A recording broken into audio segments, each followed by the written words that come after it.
আসসালামু আলাইকুম everyone, welcome back to my channel. আশা করি সবাই অনেক বেশি ভালো আছেন। তো আজ আমি আপনাদের কাছে শেয়ার করব রমজানের জন্য এবং সারা বছরের জন্য কিভাবে আদা সংরক্ষণ করবেন। এখন যেহেতু শীতকাল, আদা রসুন সব কিছুর দাম কিন্তু কম। তো এখন এই সময় যদি আমরা আদাটা রমজানের জন্য সংরক্ষণ করে রাখতে পারি তাহলে কিন্তু আমাদের অনেকটা বেশি সেফটি হয়। তো আমি সেই সব প্রসেসই দেখিয়ে দিচ্ছি যে এখন কম দামে আদা রসুন কিনে কিভাবে সংরক্ষণ করে রাখবেন, সারা বছর খেতে পারবেন এবং রমজানে ইজিলি এগুলো ব্যবহার করতে পারবেন। আমরা গৃহিণীরা যারা একটু প্রসেসিং করে কাজ করতে পারলে আমাদের সংসারে কিন্তু টাকা এবং অপচয় খরচ সব কিছুই কমে যায়। তো সেই সকল টিপসই আমি আপনাদের কাছে শেয়ার করব। তো ভিডিওটি না টেনে সাথেই থাকুন। ভিডিও শুরুতে একটি লাইক দিয়ে ভিডিওটি কন্টিনিউ করেন। আমার চ্যানেল নতুন হলে আমার চ্যানেলটা সাবস্ক্রাইব করে রাখবেন। চলুন দেখিয়ে দিচ্ছি আজকে কিভাবে আদা সংরক্ষণ করব, সেই সব প্রসেস আমি দেখিয়ে দিচ্ছি।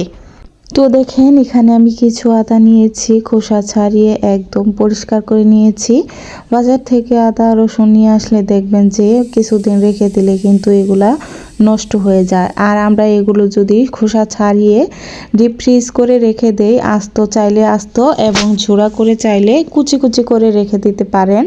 যখন যেতটুকু যেভাবে প্রয়োজন সেভাবে কিন্তু খেতে পারবেন। তো এটা আমি রেখে দেব।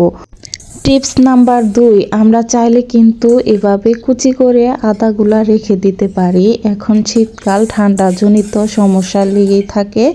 তো যখন যেভাবে পানি গরম করে খেতে পারবো অথবা আদা চা করে কিন্তু খেতে পারবো। তো এক এক সময় এক একভাবে কিন্তু আমাদের আদাটা প্রয়োজন হয়। তো যেভাবে রেখে দেব ঠিক সেভাবে কিন্তু এক একটা স্টেপ বাই স্টেপ কাজে খাটাতে পারবো। তো এভাবে যদি রেখে দিয়ে দেখা যাবে যে আদাটাও ভালো থাকবে এবং কাজের সময় খুব সহজে বের করে শুধু ইউজ করতে পারবো। তো টিপস নাম্বার 3, এখানে আমি কিছু আদা নিয়েছি আর কিছু রসুন নিয়েছি। আদার পরিমাণটা একটু বেশি নিয়েছি, রসুনের পরিমাণটা একটু কম নিয়েছি। এবার আমি এটা ডিপ ফ্রিজিং করে কিভাবে রেখে দিলে জমে যাবে না সেই পদ্ধতিটা দেখিয়ে দিচ্ছি। তো সেজন্য আমি এখানে 200 গ্রাম লবণ নিয়েছি আর রান্নার রেগুলার তেলটা যেটা সাদা তেল সেটা নিয়েছি, সয়াবিন, অন্য তেল দিলে হবে না কিন্তু। এখন আমি এই 3টা উপকরণ দিয়ে এগুলো ব্লেন্ড করে নিব। এখানে যদি আমি আদা রসুনের পরিমাণটা বেশি নিতাম তারপরও আমি 200 গ্রাম লবণ এবং 1 কাপ পরিমাণ তেল ইউজ করতাম। তো সেটা আপনারা আদা রসুনের পরিমাণ অনুযায়ী ব্যবহার করবেন। তো দেখেন বন্ধুরা, আমি এটা অফ ক্যামেরায় ব্লেন্ড করে নিয়েছি লবণ তেল দিয়ে।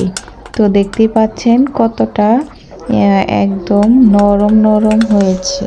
লবণ আর তেলটা দেওয়ার কারণে আদা রসুন বাটা এটা ডিপ ফ্রিজে বছর জুড়ে থাকলেও স্বাদ গন্ধ কোনোটাই কমে যাবে না এবং এটা জমেও যাবে না। যখন যেটুকু ইচ্ছা বের করে ইউজ করতে পারবেন। তো এটা আমি এখন একটা বক্সে ভরে ডিপ ফ্রিজে রেখে দিচ্ছি এবং একদিন পর আপনাদের দেখিয়ে দিচ্ছি যে এটা জমে যায়নি। তারপর হচ্ছে তো এই বক্সটা এখন আমি ডিপ ফ্রিজে রেখে দেব। তো দেখেন 24 ঘন্টা পর এটা আমি বের করলাম। তো দেখেন এটা একদমই জমে যায়নি। চামিচ দিয়ে যখন যেটুকু ইচ্ছা কেটে কেটে কিন্তু আপনারা ব্যবহার করবেন। আশা করি এই টিপসটিও আপনাদের কাছে অনেক বেশি ভালো লেগেছে। তো এখন যেহেতু শীতকাল, আমাদের কিন্তু কাজ করতে একদমই মন চায় না। আর দীর্ঘক্ষণ আদা রসুন বাটা ফ্রিজে রেখে দিলে আবার বের করে অনেকক্ষণ রেখে দিতে হয়, তারপর জমা ছাড়ে, তারপর রান্নাতে ব্যবহার করতে হয়। তো এভাবে যদি কিছু টেকনিক আমরা ইউজ করি তাহলে কিন্তু রান্নার কাজে অনেক বেশি সহজ হয়। তো আরও একটি টিপস আমি দেখিয়ে দিচ্ছি। আমাদের ফ্রিজের সাথে যে আইস রাখার বক্সটা থাকে, তো সেই বক্সে যদি আমরা আদা রসুন অথবা পেঁয়াজের পেস্ট এভাবে রেখে কয়েক ঘন্টা পর বের করে হালকা একটু চাপ দিলে কিন্তু এটা টুকরা টুকরা ভাবে বেরিয়ে আসবে। আর এটা যদি আমরা বক্সে ভরে রেখে দেই তাহলে আমাদের কিন্তু যখন যেতটুকু প্রয়োজন 1 টুকরা 2 টুকরা করে বের করে ইউজ করতে পারবো। তো আশা করি এই টিপসটিও আপনাদের কাছে ভালো লেগেছে।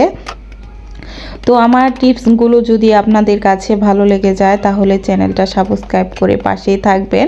এতক্ষণ ধৈর্য ধরে ভিডিওটি দেখার জন্য আপনাদের অসংখ্য ধন্যবাদ। ভিডিওর লাস্ট পর্যায়ে এসেও যারা এখনও একটি লাইক দেননি সবাই প্লিজ একটা লাইক করে দিবেন। ভিডিওটি ভালো লাগলে অবশ্যই আমার ভিডিওটা সবার মাঝে শেয়ার করে দিবেন। ভালো থাকবেন, দেখা হবে নেক্সট ভিডিওতে। এই আশায় বিদায় নিচ্ছি। আল্লাহ হাফেজ।